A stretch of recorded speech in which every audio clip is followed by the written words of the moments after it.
Bye. Bye నాన్న.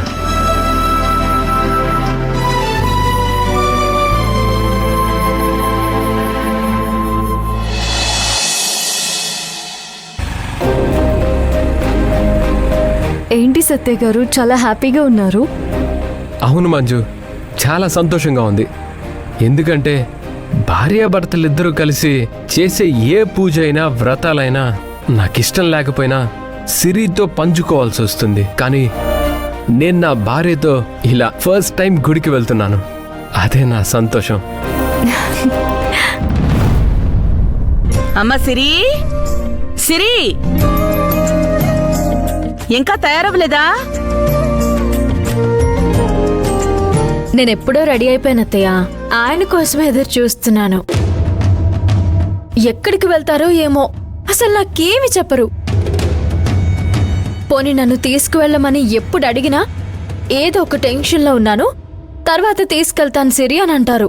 నేనంత ఖచ్చితంగా అందరినీ పిలిచి మరీ ఏ పనులు పెట్టుకోద్దని చెప్పినా కూడా ఎవ్వరికి చెప్పకుండా ఎక్కడికి వెళ్ళాడు వీడు?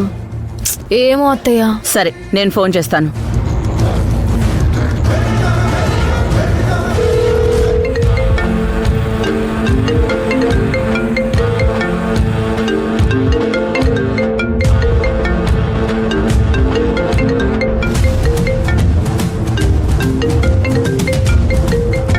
హ్యాపీగా వెళ్తున్నాం అనుకున్నా, మళ్ళీ అప్పుడే చిన్న డిస్టర్బెన్స్.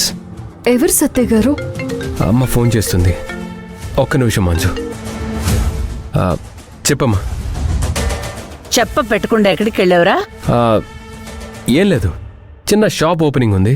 ఆ ఓపెనింగ్ అవ్వగానే నేను ఇంటికి వచ్చేస్తాను. ఏం ఓపెనింగ్ రా? ఈరోజు గుడికి వెళ్ళాలని చెప్పాను కదా. ఇక వేరే పనులేం పెట్టుకోద్దు అని చెప్పాను కదా. నేను త్వరగా వచ్చేస్తానమ్మా. త్వరగా రా, నీకోసం ఎదురు చూస్తున్నావు. సరేనమ్మా, నేను మిమ్మల్ని వచ్చి తీసుకెళ్తాను.